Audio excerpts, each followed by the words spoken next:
एक का कहावत है, सुनो। जो कीचड़ में है ना, कीचड़ है, कमल कमल खिला होता है।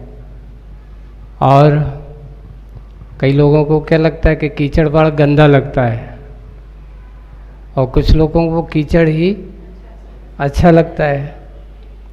होता ये है कि जैसे कि कमल को खिलने में वो कीचड़ बहुत वाला क्या होता है, लेकिन स्वयं तो बहुत अच्छा सुगंधित, दूसरों को बड़ा अच्छा माहौल करने वाला है। लेकिन जब उसकी वस्तु स्थिति को देखते कि वो आखिर है कहाँ, तो वो उसी दशा है। संसार में यही दशा है कि जो वैरागी है उनको ऐसा लगता है कि देखो कि संसारी आत्माएं कैसे संसार के दलदल में फंसे हुए हैं। पर उन संसारी आत्माओं से पूछते हैं तो वे कहते हैं भैया तुम क्या जानो, हम लोगों को पता है कि हम लोगों को करना क्या है। तो वही है दशा है कि जब जिसको राग देश आदि उस प्रवृत्ति में रहने की आदत हो जाती ना, तो वो उससे निकलना चाहता ही नहीं है। वो सोचता है कि नहीं यही अच्छा है, यही मेरा जीवन है। और यहाँ तक कि ये नहीं दुखी नहीं, बहुत दुखी होता है, बहुत परेशान भी होता है, बहुत विकल्प भी होते हैं। लेकिन उसकी दशा ऐसी कि इतना विकल्प होने के बावजूद भी वो कभी ये नहीं कहता कि मुझे इन विकल्पों से मुक्ति कभी, और बढ़ाता ही जाएगा।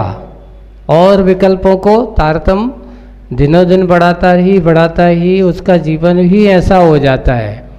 हमारे लिए यही चिंतन करना चाहिए कि जो मुनिराज वगैरह होते हैं, आचार्य जी क्या कहते थे मालूम है, कि देखो हमें इन लोगों से इनकी दशा को देख करके वैराग्य बढ़ाना चाहिए। क्या करना चाहिए? ये भी तुम्हारे लिए बहुत बड़े स्वाध्याय के निमित्त कारण है कि देखो ये लोग कितने विकल्पों से घिरे रहते हैं, ये लोग कितने राग देश आदि इनकी कितनी मेहनत करते हैं। तुम क्या मेहनत करोगे? अपन सोचते हैं कि मैंने एक बार अच्छे से भोजन कर लिया, दिन भर इतनी अच्छी तपस्या करते, तुमसे ज़्यादा कई बार जब इनके सीजन चलते हैं तो दिन दिन भी भोजन नहीं करते, है ना, है ना।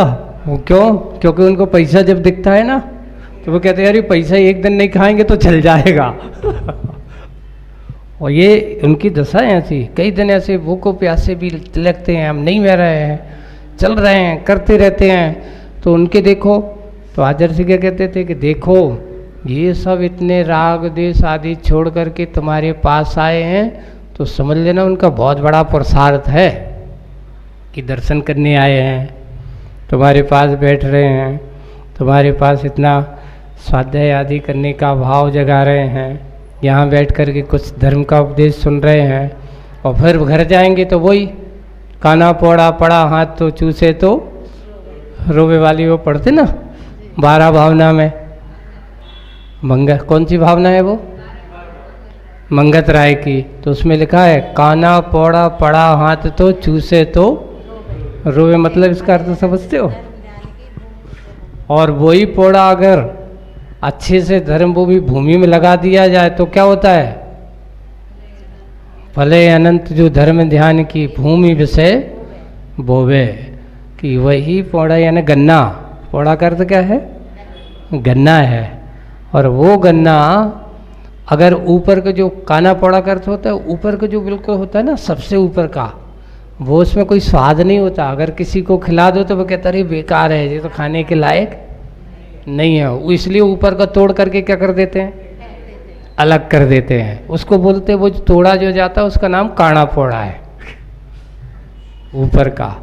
तो वो काना काना करते बिना स्वाद का, उसका स्वाद ऐसा जितना ऊपर का ऊपर जाएगा ना तो उसका स्वाद बिल्कुल पानी जैसा, पनीला जैसा कोई खाना पसंद नहीं करता, नीरस जैसा होता है। इसलिए उसका नाम काना पौड़ा पड़ा हाथ तो चूसे तो रोवे।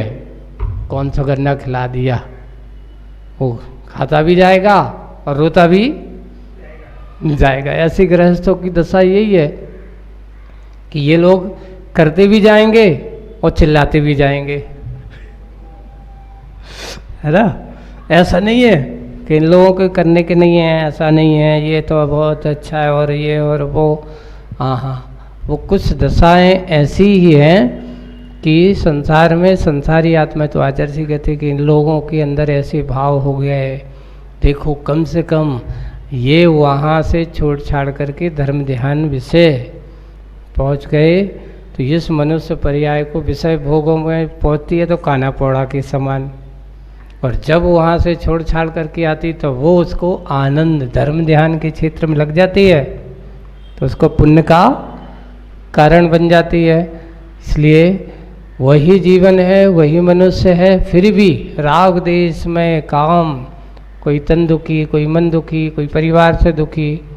पहले लोग सोचते थे कि हमारी बेटी चलो अच्छा है, एक ही घर है, एक ही बेटा है, अच्छा है, भरा पूरा धंधा पानी है, वहाँ जा कर के विवाह कर देते हैं। पता चलता है कि वो एक ही पूत, बाद में जा कर के रोते हैं कि हमारी बेटी के क्या नहीं है, वहाँ पर सुखी नहीं है। कई इस प्रकार के विकल्प हैं, कई ये विकल्प है। तो उन लोग दुनिया के विकल्प बहुत है, गृहस्थी में विकल्पों का कोई अंत है ही नहीं है। देखिए अब वहाँ अपन देखिए, यहाँ अपन उसमें लगे भाव सहित बंदे जो कोई, एक शब्द है, हाँ, ताहि नरक पशु गति नहीं होई, है ना, यही है। जो अच्छे भाव के साथ उस क्षेत्र की वंदना करते हैं। हाँ, कहीं कहीं ऐसा है, एक बार बंदे जो कोई ये भी कहते हैं, लेकिन उसको मुख्य रूप से भाव सहित, भाव का प्रधानता है।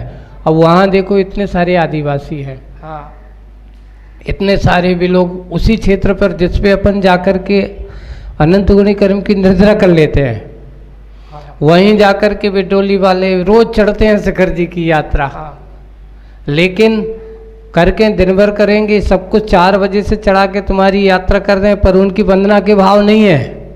नहीं है, उनका उद्देश्य क्या है? पैसा कमाना है। पैसा कमाना है, पर उनकी गति नहीं सुधरती। सुधरती किसकी है?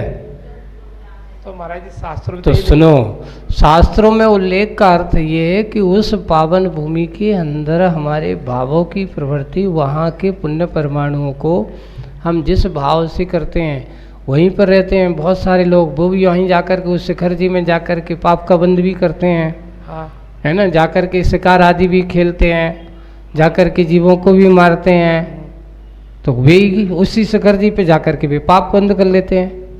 तो जहाँ पुण्य का बंद होना चाहिए था वहाँ पाप का बंद। तो कहते हैं क्षेत्र पर अच्छा करते हैं तो वो असंख्यात गुणी कर्म की निर्जरा का कारण बनता है, इसलिए उसका भाव सुधर जाता है। लेकिन उसी क्षेत्र पर जब कोई पाप करता है तो उसके निकाचित आदि कर्मों का और ऐसा तीव्र जघन्य बंद होता है कि वह दुर्गति का कारण भी बन जाता है। उदाहरण है, हमने आपको सूरत में भी सुनाया था, अब आप लोग नहीं आए होंगे। एक व्यक्ति, जब हम लोग शिखर जी में गए थे, एक व्यक्ति आया था और उसने स्वयं कहा था कि महाराज जी मैं 13-14 बार आ चुका हूँ शिखर जी, लेकिन आज तक मैं भाव वंदना करने के भाव से आता हूँ, लेकिन मेरा इतना तीव्र कर्म का उदय आता है, जैसे ही शिखर जी में आता मुझे इतना तेज बुखार आ जाता है कि मैं वंदना कर ही नहीं पाता। तो महाराज जी फिर वो और वापिस जैसे ही घर जाएंगे तो ठीक हो जाता है। जिनके दुर्गति आदि का बंद हो जाता है उसके कभी इस प्रकार की वंदना करने के भाव करने के बाद भी नहीं कर पाता। अगर तुम्हारा पुण्य कर्म का उदय है तो साल में 2 बार जाओ, 3 बार जाओ, क्या बात है। जब जाना है अच्छा अनुकूलता बनाओ। और क्षेत्र जितना लिखा है श्रावकों के लिए कि साल में हमेशा 1 बार सिद्ध क्षेत्र की वंदना करना चाहिए कम से कम। फिर तो तुम लोग तो आज साधन संपन्न हो, क्षेत्र वाले हो। पहले के लोग तो ऐसे होते थे कि भाई साधन नहीं होते थे तो 2, 5, 10 साल में 1 बार हुआ है, अपने गाड़ी घोड़ा सालों लग जाते थे। आप लोगों को तो सुविधा है कि अब तो तुम बड़े बड़े फ्लाइट वाले हो, 1 घंटे में जाओ तो शिखर जी के पहाड़ पर पढ़ते चले जाओ, 4 घंटे में तुम शिखर जी पहुंच जाओ। फ्लाइट वाले हो गए अब तो, है ना। यहाँ से शिखर जी अब बहुत ज़्यादा मेहनत थोड़ी है। आप लोग क्या सोचते, चलो अब पक्का होगा कि हमारी दुर्गति नहीं है, ऐसा भी नहीं है एकदम। अगर कोई व्यक्ति इस प्रकार करते उस समय तद्रूप भाव, उस समय अगर किसी आयु का बंध होगा तो किसी दुर्गति का बंध नहीं होगा उस समय। और तुम यहाँ आने के बाद शिखर जी में तो बन गए अच्छे बढ़िया भक्त, तो बाद में आकर के कम वक्त हो गए, है ना। विश्व इस प्रकार के काम आदि कर रहे हैं कि जो महापाप के कार्य हैं, तो उस समय जो बंद होगा, जिस समय आप वंदना के भाव से जा रहे हो उस समय दुर्गति का बंद नहीं होगा। आप लोगों को यहाँ अभिषेक चल रहा है, आप वहीं बैठे बैठे देख रहे हो, यहाँ पूजन भी चल रही है। पूजन करना जरूरी है आप लोगों को, है ना। पूजन करना जरूरी है, क्योंकि विनय जिनेंद्र भगवान की पूजा के श्रावक का कर्तव्य पूरा नहीं होता। तो अपन को अच्छे से भगवान की पूजा करना परम आवश्यक है। और भगवान का अभिषेक अगर अपन ने एक बार देख लिया है, अब शांति धारा अपन एक बार देख करके बैठ गए, वहाँ शांति धारा रखे, तो वहीं अपने बैठे बैठे हाथ जोड़ करके शांति धारा देख सकते हैं। और आपको अगर जल्दी करना है, कहीं जाना है ना, तो अपन जल्दी अपनी पूजा करके, जैसे किसी व्यक्ति पुरुष वर्ग है, उसने कहा आप पूरा अभिषेक में मैं रुकूं, कोई ज़रूरी नहीं है, हम शांति धारा मुझे करना देखना कोई जरूरी नहीं। उसने अभिषेक किया, अर्घ भगवान का अर्घ चढ़ाए, अपना अर्घ चढ़ा करके जा करके फटाफट पूजन कर सकता है, अपनी तरफ ले करके पूजन कर सकता है, वो उसमें कोई बाधा नहीं। पुरुष वर्ग भी कभी ऐसा अगर जल्दी करना पड़ते हैं, अभिषेक उसने कर लिया, अब बाकी लोगों को अगर हम सबके लिए रोके रहे हैं, ऐसा कोई जरूरी नहीं है। अभी कई बार तो ऐसे लगा लगा रखा रहा, बिल्कुल तैयारी पड़गान करने गए, देने जा रहे थे, अचानक खबर आ गई, ऐसा हो गया, पूरा का पूरा ज्यों का त्यों रखा है।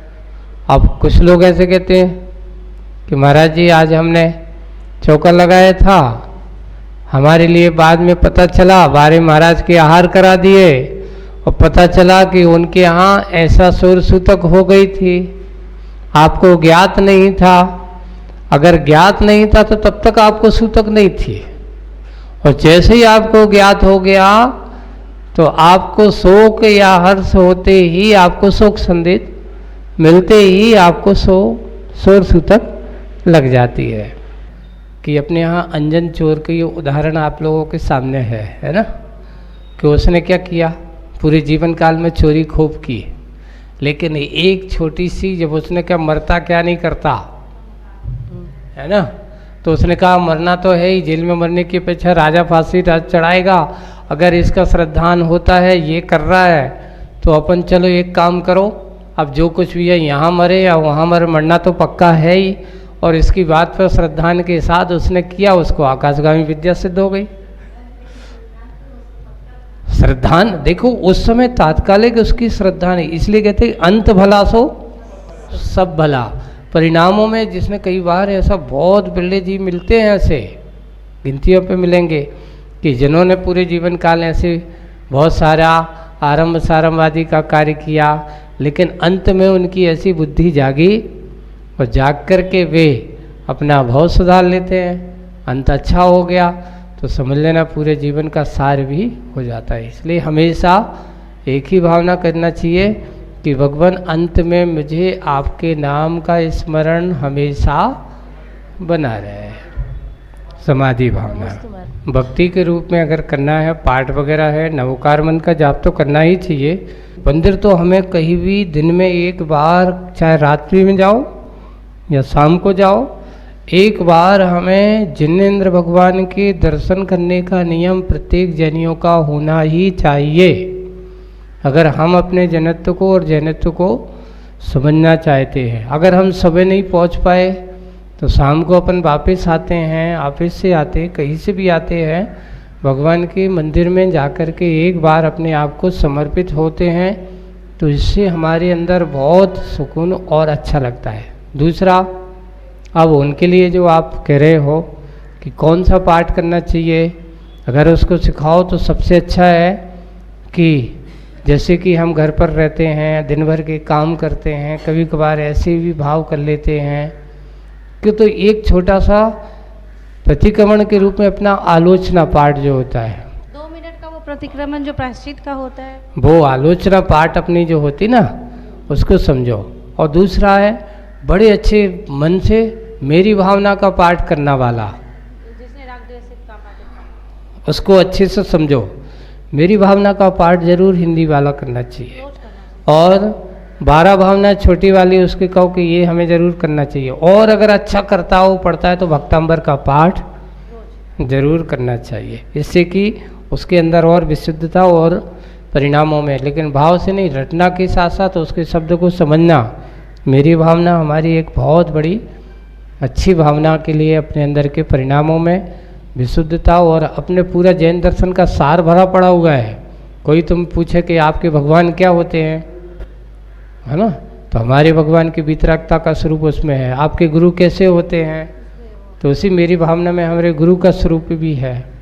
दया परोपकार की भावना कैसे, धर्म का स्वरूप क्या है उसमें है, सब कुछ उसमें समा करके बनाया गया है। अच्छा, अपनी साइकोलॉजी अपन क्या करते हैं, अपन थोड़े से उसको मान बहुमान सम्मान कसाई का विषय बना लेते हैं। पैसे को जीवन का निर्वाह का कारण बताया है, गृहस्थ के पास उतना में मुझे ऐसा करना है वे मेरे साथ, अपने आप की साइकोलॉजी क्यों बनाते हो, उसके पास है वो देना दो। अपन का अपने आप को हीन भावना क्यों रखते हो कि मैं नहीं दिया तो उसने मुझे पीछे कर दिया। आपके मंदिर में हमारे भगवान के पास अगर हम पीछे बैठ भी गए तो आपके भगवान कभी छोटे तो नहीं हो जाएंगे, आपके महाराज छोटे तो नहीं हो जाएंगे। इसलिए कभी भी हमें इस साइकोलॉजी को बनाना नहीं चाहिए। उसमें क्या हो जाता है कि कहीं ना कहीं हमारी मान कसाई आड़े आ जाती, तभी ऐसे भाव होते हैं, है ना, कि देखो ये लोग इतना करते हैं इसलिए इनको आगे आगे बिठाया जा रहा है और मैं नहीं कर रहा हूँ तो मेरे पास ऐसे। तो अपन को इससे क्या होता है, मान कसा और ईर्षा भाव जागने लगता है, उससे अपना और तीव्र कर्म का बंद कर लेते हैं। इसलिए अपने आप को कभी ऐसा नहीं सोचना चाहिए, ठीक है उसका अपना काम है, हमारे लिए जितना है, जितना करने लायक अपन करेंगे उतना ही। तो इतना है, पैसे की आवश्यकता है तो पैसा भी हमें ज़रूरत होती है, लेकिन हर जगह पैसे की ज़रूरत है। हम ये मान के चलें, हाँ कोई भी काम करते हैं, चाहे मंदिर के काम हो, चाहे कोई भी ऐसी योजनाएं चलती है, लगता है वो अपने हिसाब से करते हैं, हमारे पास योग्यता है अपन उसमें करते हैं, देते हैं। तो उसमें कभी अपने आप को ये नहीं सोचना चाहिए कि इनको ऐसा हो गया, तो उससे कहीं ना कहीं हम अपने मान कसाई को आगे सामने रख लेते हैं, उससे कि ईर्षा भाव आदि हमारा होने लगता है। वो नहीं करना चाहिए, कभी नहीं करना चाहिए। बहुत अच्छा। जावाणी के ज्ञान थे सूझे लो कालो, सो वाणी मस्तक नमो सदा दे थो ढोक। हे जिन वाणी भारती थोई जपो दिन रैन, जो तेरी शरणागय है सो पावे।